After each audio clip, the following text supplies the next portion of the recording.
Alors après avoir dit tout est bon dans le cochon, on pourrait presque dire tout est bon dans le poisson, quasiment. C'est à peu près ça.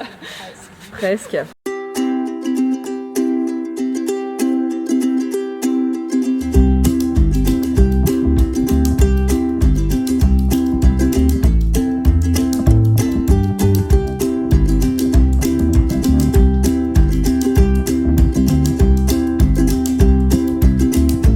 So your name is Lotta Rem.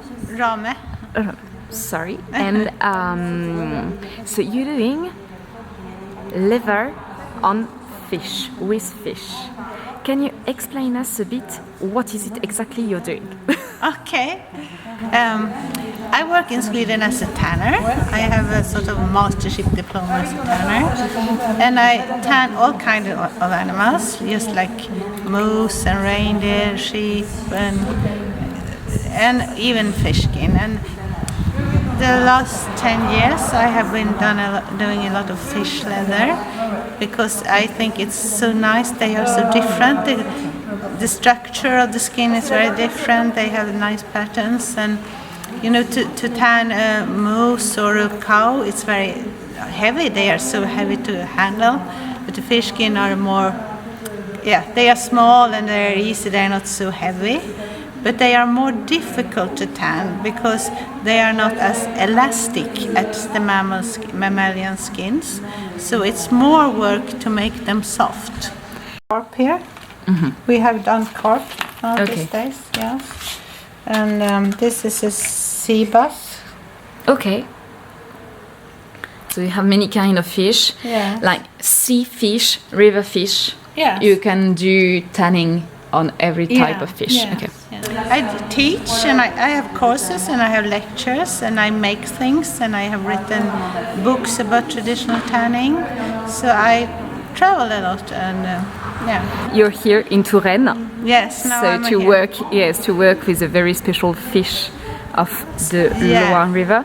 What do you think about that fish, le silure?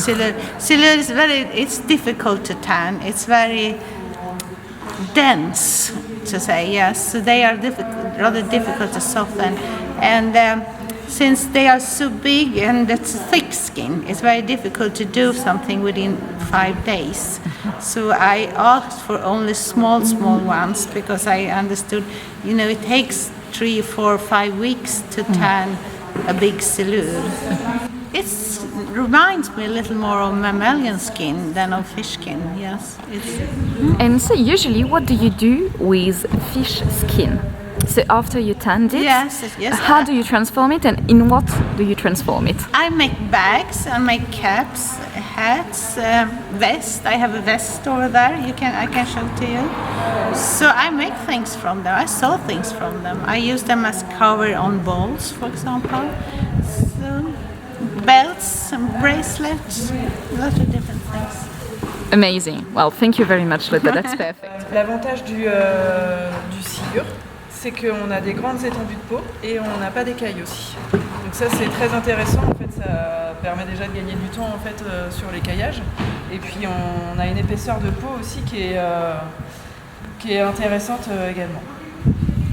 Et alors, est-ce que le silure, comment est considéré le silure finalement? Est-ce que quelqu'une souhaite répondre à la question?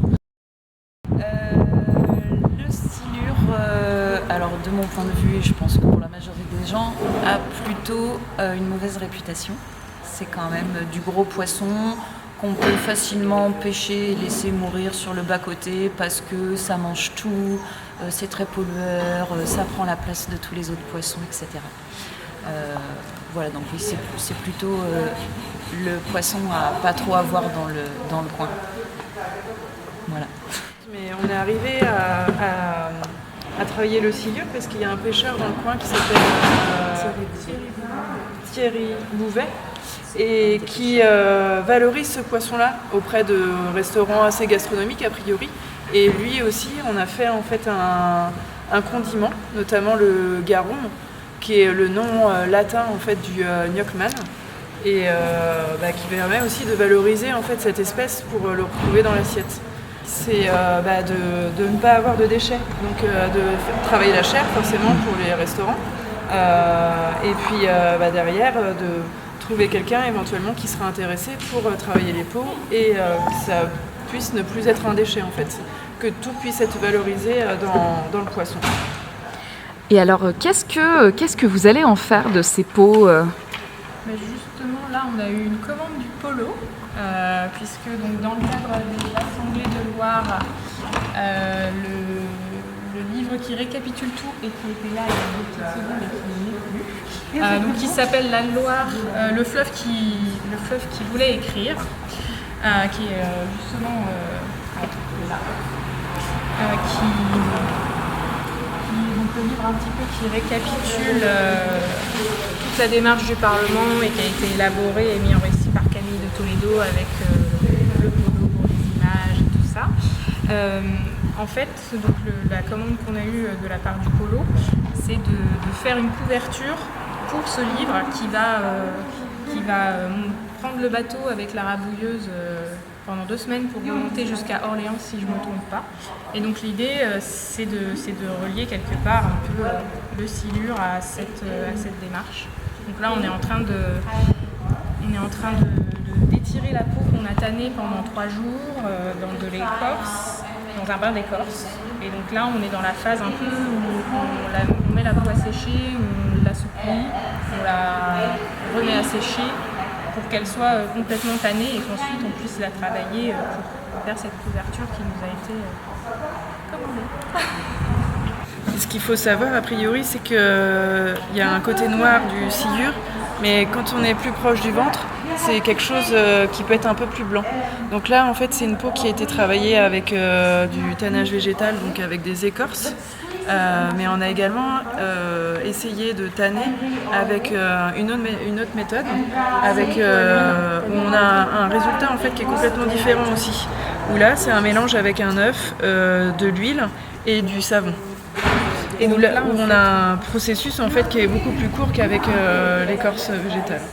Oui, c'est 2 techniques différentes en fait, et donc là, vous voyez que aussi au niveau de la morphologie, quand on arrive au niveau du ventre, c'est plus clair, au niveau du dos, c'est plus foncé.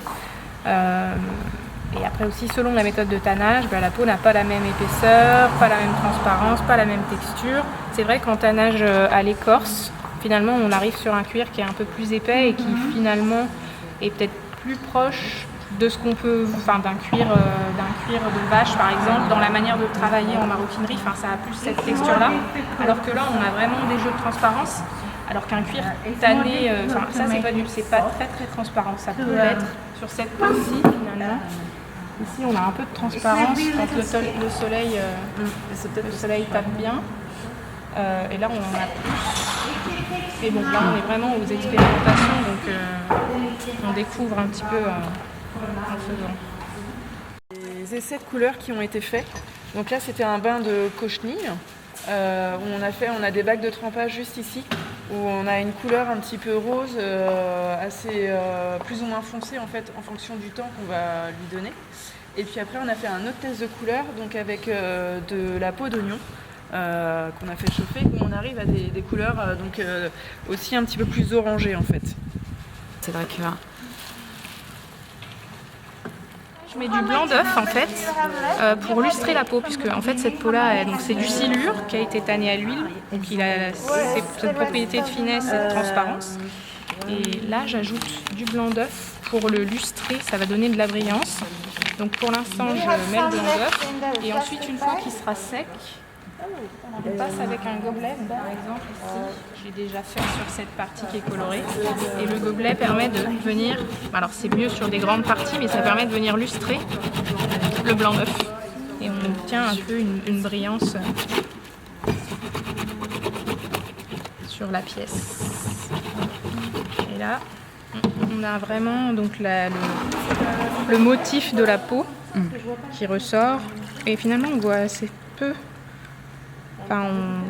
On a quelque chose de tacheté assez joli et on voit plus trop les rayures. Donc celle-ci aussi, elle a été enduite de blanc d'œuf et lustrée. Ça c'est une carpe. Donc ça n'a rien à voir en fait avec la peau de silure qu'on a ici, puisque là on a les poches d'écailles et du coup ça donne déjà un relief en fait.